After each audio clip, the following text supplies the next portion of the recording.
আসসালামু আলাইকুম। এসএসসি পরীক্ষার্থী প্রিয় বন্ধুরা, তোমরা তোমাদের এসএসসি পরীক্ষায় সাফিক্স এবং প্রিফিক্স থেকে 5টা নাম্বার কিন্তু থাকবে। খুব সহজ এটা। খুব সহজেই তুমি 5টা নাম্বার এখান থেকে তুলে আনতে পারবা। ইংরেজি গ্রামারের অপশন থেকে এখান থেকে 5টা নাম্বার তোমরা খুব সহজেই পেয়ে যাবে। যদি তোমরা অর্থ বুঝে এই সাফিক্স প্রিফিক্সগুলো করতে পারো তাহলে 100% নাম্বার পাবা। আর অর্থ যদি নাও তুমি বুঝো তাহলে তুমি 70 থেকে 80% নাম্বার কিন্তু এখান থেকে পাবা। কারণ হচ্ছে ধরো ইনভেন্ট, ইনভেনশন। ইনভেন্ট থাকলে ইনভেনশন হয়। তুমি বাকি পুরা সেন্টেন্সের অর্থ যদি নাও বুঝো তাইলে ইনভেন্ট আছে, ইনভেনশন তুমি বসাই দিলে তুমি 1 নাম্বার পেয়ে গেলা। আবার হচ্ছে দেখো প্রপার, প্রপার থাকলে সাধারণত প্রপারলি হয়, তুমি বসাই দিলে এরকম। কিন্তু অনেক ক্ষেত্রে কিন্তু কমফোর্ট, যেমন এইখানে কমফোর্ট কমফোর্টেবল হতে পারে, আবার কমফোর্টস আছে, ডিসকমফোর্ট হতে পারে, ডিসকমফোর্টস হতে পারে, এরকম হতে পারে। তো এই যে মানে অপশনগুলো, এই জন্য কিন্তু তোমাকে অর্থ বুঝতে হবে। তো আমরা চলো শুরু করি কিভাবে আমরা করব। The motive behind all invent. All এমন একটা শব্দ যেটার পরে সাধারণত নাউন হয়, মানে সাধারণত বেশিরভাগ ক্ষেত্রে নাউন হয়। সো ইনভেন্টের আমরা নাউন অপশনটা বসাবো ইনভেনশন। ঠিক আছে, ইনভেনশন। তাহলে অর্থ হচ্ছে the motive behind all invention. প্রত্যেকটা আবিষ্কারের পিছনে যে মোটিভটা, যে সিস্টেমটা বা যে প্রক্রিয়াটা, এটা বোঝানো হয়েছে এখানে। তাহলে আবিষ্কার, ইনভেন্ট মানে কিন্তু এটা কিন্তু ভার্ব, আবিষ্কার করা। ইনভেন্ট মানে আবিষ্কার করা, কিন্তু আমাদের প্রয়োজন কি? আবিষ্কার। আবিষ্কার করা প্রয়োজন না, আবিষ্কার প্রয়োজন, নাউন প্রয়োজন, ইনভেনশন। ঠিক আছে, এই জন্য এখানে ইনভেনশন।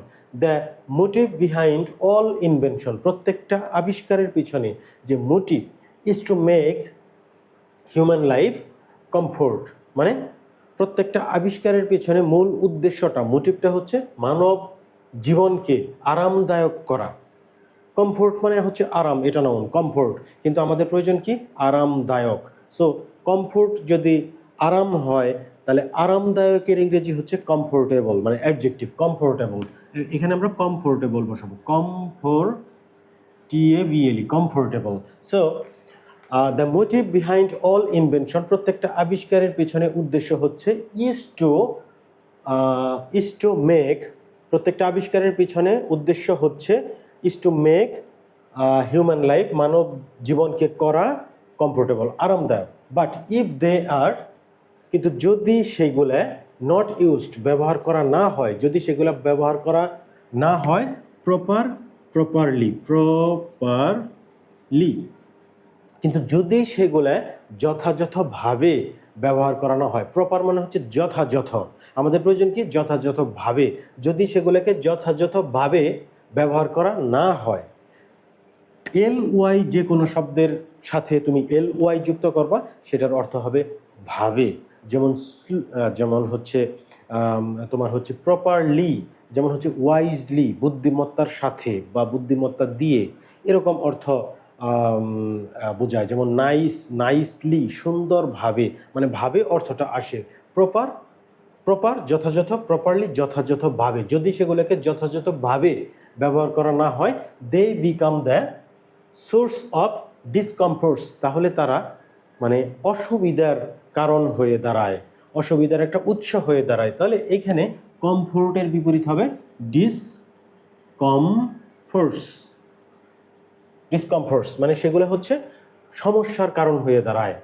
সিমিলারলি, একইভাবে the use of loud speaker is one of the wonders of modern science. একইভাবে লাউড স্পিকারটা হচ্ছে আধুনিক বিজ্ঞানের একটা বিস্ময়কর আবিষ্কার। ইট ওয়াজ ইনভেন্টেড, এটা আবিষ্কার করা হয়েছিল to reach the voice of the speaker. To reach the voice, speak মানে স্পিক থেকে স্পিকার্স, আমরা দেবো স্পিকার্স মানে স্পিকার্স। কেন?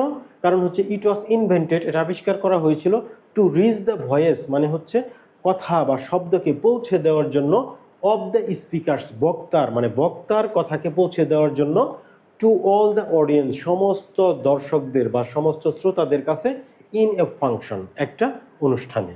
তো reach the voice of the speakers, মানে স্পিক মানে কথা বলা, আর স্পিকার্স মানে হচ্ছে বক্তা।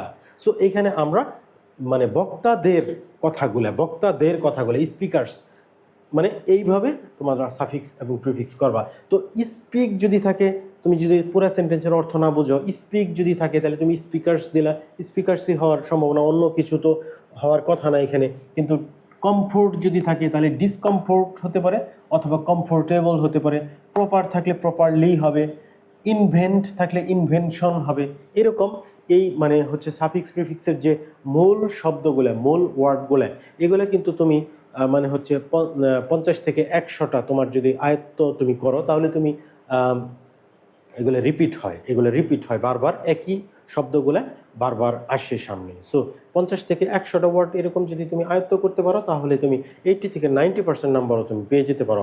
আর অর্থ বুঝে তুমি যদি পুরোটা করতে পারো তাহলে 100% নাম্বার, মানে 5-এ 5 তুমি পাবা, কেউ ঠেকাতে পারবে না। সো এইভাবে আমরা সাফিক্স এবং প্রিফিক্সগুলো কমপ্লিট করব, তোমরা দেখতে থাকো। আর হচ্ছে নিয়মিত এইগুলো দেখতে থাকলে এইখানে যে শব্দগুলো আসবে প্রতিদিন 5টা করে তুমি যদি প্র্যাকটিস করো, এক সময় দেখবা যে খুব বেশি দিন তোমার লাগবে না, যে কোনো শব্দ সামনে আসলে সেটা কি হবে তুমি তোমার আইডিয়াতে চলে আসবে। এটা কিন্তু বেশি দিন লাগবে না, অল্প কিছুদিন তুমি প্র্যাকটিস করে দেখো, তাহলে দেখবা সাফিক্স এবং প্রিফিক্স থেকে তুমি পরিপূর্ণ 5টা নাম্বার তুলে নিয়ে আসতে পারবা গ্রামারে এসএসসি পরীক্ষা 2027 সালে ইনশাল্লাহ।